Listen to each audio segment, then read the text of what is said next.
자, 이번에는 판을 읽어라 함께 할 텐데요. 저희가 이제 이분을 모시고 지난주에 회의를 했어요. 이분을 모셨기 때문에 우리 이거 유튜브 영상 실시간 말고 오늘은 업로드를 꼭 하자. 아마 이 영상은 널리 퍼져서 우리 딜사이트 경제TV를 많이들 찾게 되실 것 같습니다. 어깨를 좀 무겁게 해드리고 소개를 하도록 하겠습니다.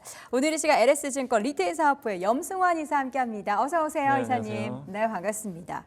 우리 이사님이 염블리라는 별명을 얻으신 지가 한 지금 3, 4년 되셨죠? 네, 그랬던 것 같아요. 그래서 저는 염블리에 이어서 염블리 동생으로 여블리 어때요? 여블리요? 좀 만들어주세요. 알겠습니다. 제 동생이 맞잖아요. 네네네. 그러니까 염블리, 여블리 약간 이제 남매 느낌으로 여러분 이제 1+1으로 함께 좀 찾아주시면 대단히 감사하겠습니다. 자, 우리가 이사님을 모신 이유는요. 저희가 이제 6월 좀 마무리됐으니까 상반기 시장을 좀 정리해보고 앞으로 하반기와 7월 시장은 좀 어떨까를 이야기 나눠보고 싶은데 상반기 국내 증시를 보면은 사실 미국과 비교를 해보면 너무 처참했죠. 그래서 좀 부진했죠. 그러니까 네. 지수 상승률만 봐도 S&P 500이 한 15% 올랐는데 네. 코스피가 5% 올랐고 코스닥은 심지어 마이너스예요. 그러니까 이제 완전히 네. 뭐 한국 증시가 좀 뒤처졌다. 그렇죠. 근데 사실 이제 미국이나 한국을 이렇게 안을 들여다보면 내용은 좀 비슷해요. 뭐가 비슷하냐면 가는 거 몇 개만 딱 간 거예요. 일부 종목만. 네, 그러니까 미국 S&P 500도 사실은 하락 종목이 더 많고 S&P 500에서도 그 빅테크 5개 있잖아요. 네. 그 기업들만 상승분의 60%를 차지할 정도니까 그러니까 너무 쏠린 거죠, 미국도. 네. 그래서 한국도 마찬가지로 주식시장은 좀 부진했어요. 상대적으로 부진했는데 의외로 또 이렇게 주도주를 또 잘 잡으신 분들은 미국 증시 투자 안 해도 엄청난 또 성과를 내신 분들 계시거든요. 화장품, 삼양식품 이런 거. 그죠? 삼양, 화장식품, 변압기, 네. 뭐 조선주, 몇백 뭐 퍼센트 현대차도 얼마 전에 또 최고가 한번 갔어. 그러니까 네. 이 결국엔 상반기 시장의 특징은 결국 이렇게 성장이 나오는 쪽 있잖아요. 뭐 해외 수출이든 네. 그게 이유가 뭐가 됐든 뭔가 매출 성장이 나오는 쪽에서 확실히 점수를 많이 주고 그게 안 보이는 거는 철저하게.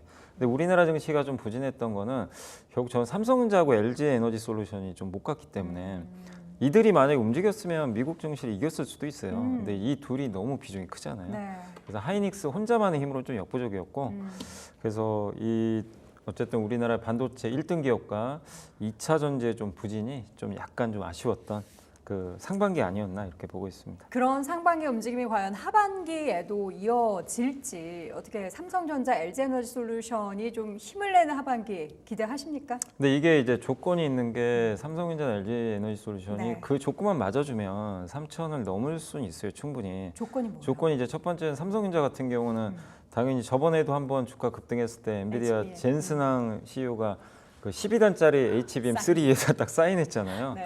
근데 지금 이제 8단하고 12단 승인 이제 과정에 있는 것 같은데 어쨌든 지금 여전히 테스트 중이다라고 네. 했는데 삼성은 지금 제가 알기로는 뭐 한 12단에 집중하고 있는 것 같아요. 그러니까 지금 HBM이 8단짜리, 8층짜리가 있고 네.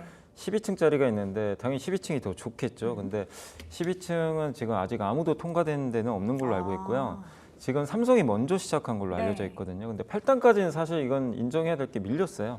하이닉스에 밀렸기 네. 때문에 우리는 아예 12단으로 가겠다. 네, 12단. 근데 8단도 하긴 하는데 다만 이제 이번에 마이크론 실적 발표 보니까 마이크론도 생각보다 지금 수율이 별로 좋진 않은 것 같아요. 그리고 올해 HBM 매출액이 1억 달러밖에 안 된다고 하니까 네. 그럼 우리나라 돈으로 한 1,400억밖에 안 되거든요. 그러니까 이제 하이닉스가 조 단위 매출이 나오는데 그러니까 그런 거 보면 마이크론의 경쟁력도 사실 그렇게 뛰어난 편은 아니다. 그러니까 삼성이 결국엔 이게 저는 3분기로 기대를 하는데 결국 그게 테스트 통과만 된다면 일단 어쨌든 지금 반도체 전체적인 분위기 다 좋거든요. 네. 그래서 그러면 당연히 3천을로 갈 수 있는 길을 한번 열어줄 것 같고 또 한 가지가 2차 전지 지금 계속 암울합니다. 또 지금 TV 토론에서도 뭐 거의 트럼프 전 대통령이 거의 뭐 그러다 보니까 지금 전기차 섹터 좋을 수는 없는데 다만 이제 정책적인 부분보다는 판매량 같아요. 그래서 아직까지도 전기차 판매가 좀 부진하지만 네. 하반기에 지금 이제 기아의 EV3랑 그 GM의 에키녹스라는 신차가 나오는데 이게 중저가 차량들이에요. 이 신차들이 실제 이제 나왔을 때 판매가 잘 된다면 네. 지금 중국은 잘 되는데 다른 업체들의 판매가 좀 부진하잖아요. 근데 이들이 잘 돼야 우리가 좋은 거죠. 그래서 이 두 가지 모델이 좀 기대 이상의 흥행을 하면 LG엔솔한테도 당연히 훈풍이 불겠죠. 근데 이게 판매라는 건 이제 또 해봐야 되는 거니까. 조금 여러 번 잘할 수 그래서 있죠. 더 악재는 사실 별로 없어요. 뭐 더 이미 이상 안 좋아질 일은 예, 이제는 뭐 2차전지야 뭐 없다. 이미 주가는 많이들 빠져 있기 그렇죠. 때문에 더 나쁠 거는 좀 없어 보이는데 올라가야 뭐 증시를 올릴 수가 있는 그렇죠. 거니까. 예, 그래서 결국 그 삼성과 그 결국 LG엔솔의 이 네. 주가 상승은 확인은 좀 필요하다. 이렇게 좀 보고 있습니다. 확인을 해야 되는 게 아무래도 이제 3분기 중에 관련한 굵직한 이벤트들이 예정이 되어 있는데 삼성전자 12단 성공을 우리 주주분들은 굉장히 염원하실 것 같고 이제 전기차 쪽에서는 저가 관련한 저가 전기차들이 굉장히 많이 출시가 될 텐데 그 판매량이 얼마나 뜨거울 것인지에 따라서 국내 2차 전지 관련된 종목들의 향방을 좌우할 것 같습니다. 그러면 7월에도 일단은 AI 열풍이 지속될 거라고 봐야 되는 거예요? 아니면 지금 미국 시장에서도 살짝 엔비디아가 좀 쉬어가고 있거든요. 저는 좀 열풍은 좀 꺾이지 않을까 싶어요. 열풍까지는 아니더라도 뭐 순풍 정도. 네, 그러니까 네. 이제 조금 이제 가라앉지 않을까 이렇게 좀 보고 있는 게 네. 엔비디아도 사실 모멘텀이 거의 다 반영은 일단 된 상태고 분할까지 했잖아요. 분할까지 주식 분할. 해서 개인 투자분들도 더 들어가 있고 네. 그리고 지금 최근에 고점 부근에서 굉장히 변동성이 좀 커지고 있어서 음. AI 열풍은 조금은 이제 가라앉지 않을까 이렇게 보고 있습니다. 물론 이제 끝난 건 아닌데 이게 올해 3월하고 5월까지도 사실 그 엔비디아가 5월 초까지만 해도 주가가 부진했었어요, 실제로. 근데 그러다 또 갑자기 이제 급등을 네. 했던 게 결국 어느 정도 적절한 휴식하고 그리고 나서 다시 모멘텀이 나오면서 올라간 것처럼 어떻게 계속 오를 수 있겠습니까? 엔비디아가 뭐 4조 달러 간다는 얘기도 있지만 설사 가더라도 저는 적절한 조정이 나와야 된다고 생각을 하거든요. 그게 또 장기적으로 훨씬 더 좋은 그렇죠. 흐름을 좀 가져오니까 그래서 계속 미국도 AI만 갈 수는 없고 AI가 좀 쉬는 과정에서 다른 업종들로 이렇게 좀 순환매가 펼쳐지는 게 미국 증시한테도 좋고 우리나라도 마찬가지죠. 계속 뭐 HBM, 하이닉스만 계속 독주해서 가는 것보다는 반도체에서도 최근에 제가 지난주부터 이제 느낀 게 뭐냐 반도체 전공정 회사들 주가들이 살아나고 있어요. 지난주에도 이제 장비 회사들 주가 좀 올라가는데 네. 그러니까 그동안은 거의 후공정, HBM. 근데 오늘 보니까 오늘은 또 CXL 관련 네. 테마주들이 급등하는데 그럼 그 얘기는 물론 AI에 물론 연관은 돼 있다 하더라도 그 안에서 너무 쏠렸던 쪽에서 이제 분산이 되는 거죠. 그래서 저는 너무 이제 상반기에 달렸던 그런 업종들이 한 달 정도는 좀 쉬어갈 수는 있다. 7월에는. 그래서 그 과정 속에서 약간 좀 순환매는 펼쳐질 것 같고 그 다음에 미국에서도 지금 AI 반도체도 좋았지만 최근에 소프트웨어 기업들이 좀 맞아요. 강해요. 그러면 우리나라에서도 사실 소프트웨어 기업이 많지는 않은데 오늘 보니까 삼성 SDS가 주가 좀 네. 오르더라고요. 그러니까 그런 이제 한국에서도 AI 소프트웨어 기업 쪽으로도 약간 좀 분산될 수도 있다. 그래서 AI 열풍이 뭐 끝난 건 아니지만 순풍이 부는 가운데 약간 그 안에서 좀 차별화는 좀 이루어질 가능성이 있는 것 같습니다. 이번 주 이제 금요일에 삼성전자의 잠정 실적 발표가 예정이 되어 있습니다. 사실 그동안 이제 엔비디아가 쉴 때 SK하이닉스가 함께 쉬는 사이에 삼성전자의 주가는 8만 원 선을 넘어서는 움직임들이 보였는데 금요일에 잠정 실적 발표가 삼성전자를 어떻게 추가적으로 상승하게 만드는 원동력이 될 수 있을까요? 일단 지금 8.2조 원 예상하던데 네, 지금 8.2조. 뭐 8.5조 원도 나오고 있고 그래서 제 생각에는 보통 이게 좀 징크스인 게 잘 나오면 꼭 빠지더라고요. 그러니까요. 이상하게 왜 좀 그럴까요? 빠져요. 근데 어쨌든 뭐 만약에 굿자 찍어주면 네. 좀 굉장히 아유, 서프라이즈 하잖아요. 좋죠. 그래서 아마 그러면 조금 더 긍정적인 영향을 받을 것 같은데 다만 이제 저는 뭐 예상치 정도만 나와줘도 어쨌든 주가에는 그렇게 나쁘지 않을 거라고 좀 보는 게 결국 지금 방향성이거든요. 그러니까 삼성전자가 지금 가면 갈수록 반도체는 실적이 더 좋아질 거고 내년은 더 기대가 좀 큰 네. 상황이기 때문에 여기서 정말 뭐 쇼크 뭐 7조 원대가 나온다거나 그럼 안 되죠. 충격적인 그런 것만 아니라면 저는 예상에만 부합해도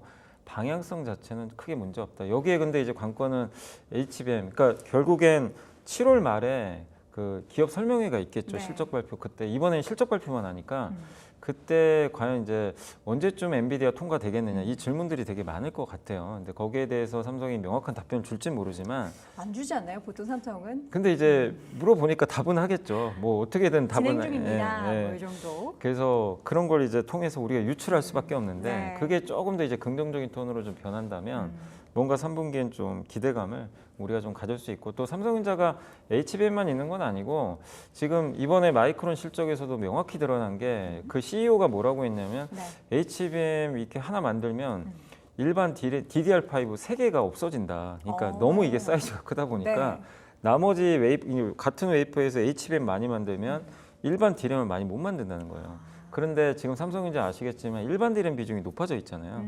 그럼 공급이 줄면 당연히 가격 올라가니까 그래서 삼성전자한테는 그런 부분들이 저는 하방을 되게 막아주는 요인이라고 생각합니다. 그래서 삼성전자는 오늘도 주가가 좀 견조하긴 한데 맞습니다. 위가 좀 답답하지만 좀 굉장히 편안한 기업 아닌가 이런 좀 생각은 하고 있습니다. 그 위를 뚫어줄 만한 가장 강력한 모멘텀은 결국에는 그 엔비디아의 HBM 납품한다라는 그 도장이 찍힌 것을 우리가 확인하게 되면 예. 하반기에 날아갈 것 같은데 과연 어떤 소식이 전해질지는 잘 모르겠고 뭐 이재용 회장님이 미국에 뭔가 자주 간다 네. 혹은 미국에 가서 웃고 계신다 뭐 이런 얘기들이 더 어, 자주 예. 가셔야 될 것 같아요. 그쵸. 지금은 영업을 잘해야 됩니다. 네. 지금 CEO 분들이 보니까 세트린 서정진 회장도 직접 가더라고요. 예. 그러니까 우리 이재용 회장님은 뭐 마일리지도 많이 쌓아두셨을 네. 것 같은데 자주 가셔서 젠스랑도 만나고 더 많은 일들을 했으면 좋겠습니다.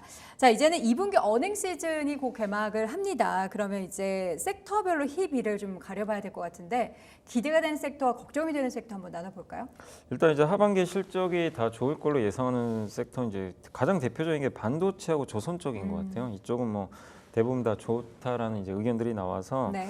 뭐 최근에 주가 흐름도 괜찮았기 때문에 괜찮을 것 같고 그 다음에 좀 다코스가 석유화학하고 IT 부품 같아요. 그러니까 석유화학은 사실 상반기에 별로 좀 안 좋았죠 네. 성과가. 근데 중국 이슈도 좀 있었긴 하지만 지금 최근에 석유화학 제품 가격도 올라가고 중국이 지금 계속 소비 부양을 하다 보니까 실제 지표들이 좀 개선되고 있어서 하반기는 좀 나아질 것 같고 실제 이제 올해 하반기에 수출도 개선될 거란 전망들이 나오고 있고 또 IT 부품은 이제 주로 스마트폰 부품 섹터인데 이번에 중국의 스마트폰 데이터도 좀 나온 것처럼 특히 애플 판매량이 좀 괜찮았던 것 같아요. 그래서 애플도 9월에 신제품 출시까지 연결이 되니까 그러면 이 IT 부품을 많이 차지하는 게 우리나라의 또 스마트폰, 뭐 카메라도 있고 디스플레이 부품도 있고 MLCC도 있는데 이쪽이 사실 상반기에 좀 부진했잖아요 실적이. 네. 근데 하반기엔 이런 걸 보면 또 나아지지 않을까. 그러니까 사실 약간 공통 분모가 석유화학과 IT 부품이 둘 다 좀 중국이란 좀 카테고리로 연결이 돼 있는데 이쪽이 좋아지면서 좀 살아나지 않을까 이렇게 좀 보고 있어서 네. 이 두 가지 섹터는 한번 좀 하반기에 반전을 기대하시면 좋겠고 그리고 양호한 실적이 계속 좀 그 주가는 좀 올랐더라도 양호한 그러니까 기존에도 좋았지만 좀 꾸준히 앞으로도? 계속 좋을 거. 그거는 이제 화장품 자동차 같아요. 화장품을 네, 정말 정말 대단한 것 같아요. 아마존에서 직접 한국까지 와가지고 네. 컨퍼런스를 열 정도니까 뭐 정말 엄청난 좀 인기가 이어지는 것 같고 우리나라 린스가 그렇게 작년에 많이 팔렸대요. 린스요. 네, 해외로. 예. 그래서 아니 거기도 다 트리트먼트나 있을 것 같은데 왜 이렇게 많이 팔렸을까? 그런 좀 의구심도 있는데 화장품이 하반기에도 또 실적이 계속해서 아마 더 내년까지도 괜찮을 것 같아. 내년에도. 그러니까 실적은 좋은데 이제 다만 성장률. 지금 적극적으로 투자하기 좀 어려운 게 주가가 또 그만큼 너무 많이 레벨업을 올라서. 했잖아요. 네. 근데 아시겠지만 항상 조정은 좀 받고 가니까 이제 그럴 때를 좀 기다렸다가 또 투자하시면 어떨까 이렇게 생각은 하고 있습니다. 자동차주도 지금 막 사상 최고치 경신하고 있잖아요. 네. 그것도 이제 눌림목을 줄 때 어떻게 좀 매수의 기회. 오히려 화장품도 그렇지만 자동차는 거기에 더해서 주주환원 책도 워낙 네. 열심히 펼치고 있으니까. 그러니까 자동차가 지금 주가가 물론 오르긴 네. 했지만 사실 글로벌 자동차 회사들보다 지금 잘하고 있잖아요. 굉장히 잘하는데도 주가가 장기간 너무 못 갔거든요. 맞아요. 그러니까 한마디로 주가가 제대로 평가받은 적이 별로 없어요. 네. 이번에 밸류업 때문에 한번 평가를 좀 받은 거지. 그렇죠. 근데 여기에 인도 법인까지 지금 상장 이슈도 있고 여러 가지 모멘텀들 있기 때문에 네. 저는 자동차 쪽은 또 미국, 유럽, 중국이 서로 자동차 가지고 좀 서로 다투고 있잖아요. 뭐 관세도 부과하고. 근데 그 안에서 한국은 어쨌든 이제 이해관계가 좀 적다 보니까 네. 좀 반사이익을 또 누리는 부분도 있어요. 그래서 한국 자동차 회사들 저는 주가 재평가 계속 좀 이어질 가능성이 있다. 아직도 현대차 싸고 그다음에 현대차 지난주에 좀 화제가 됐던 게 현대차 우선주죠. 한 네. 애널리스트 분이 2014년도에 그 삼성전자 우선주랑 현대차 지금 우선주가 비슷한 것 같다. 그때 삼성전자 우선주랑 삼성전자 본주 가격 차가 네. 한 45% 정도 벌어져 있었거든요. 오. 지금 아마 현대차 우선주랑 본주도 비슷한 것 같은데, 근데 그때 삼성전자랑 우선주가 결국엔 한 2년 정도 시간 지난 후에 거의 가격이 비슷해져 버렸어요. 붙었어요. 근데 그거랑 좀 지금 현대차 우선주도 좀 비슷해지지 않을까. 이런 좀 전망들 좀.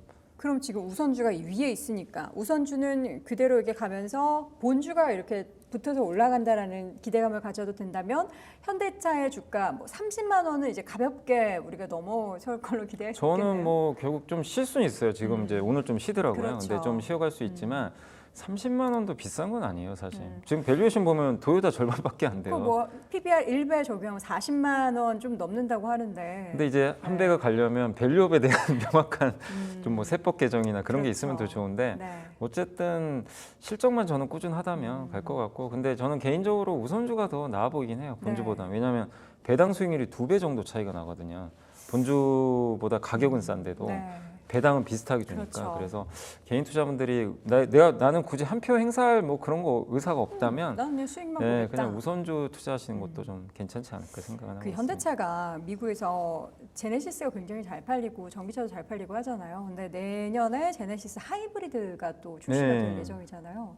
저는 되게 기다리고 있거든요. 그러니까 현대차가 되게 좀 이게 그동안 좀 잘했던 게 하이브리드 시장이 열려버렸는데, 원래 이것도 잘했지만 네. 전기차도 포기를 안 해요. 맞아요. 도요타는 사실상 전기차가 없는데 그래서 그런 면에서 좀 중장기적으로는 현대차가 더 충분히 매력은 있다고 생각을 합니다.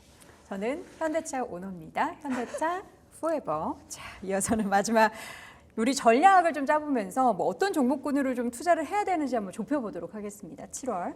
그러니까 이제 뭐 계속 좋았던 것도 좋지만 또 네. 안 좋았다가 좋은 것도 찾아보시고 계속 좀 우리가 결국 고민할 수밖에 없잖아요. 네. 계속 앞으로 뭐가 좋아질까. 근데 지금보다 나아진 걸 투자해야 되는 게 주식 네. 투자니까.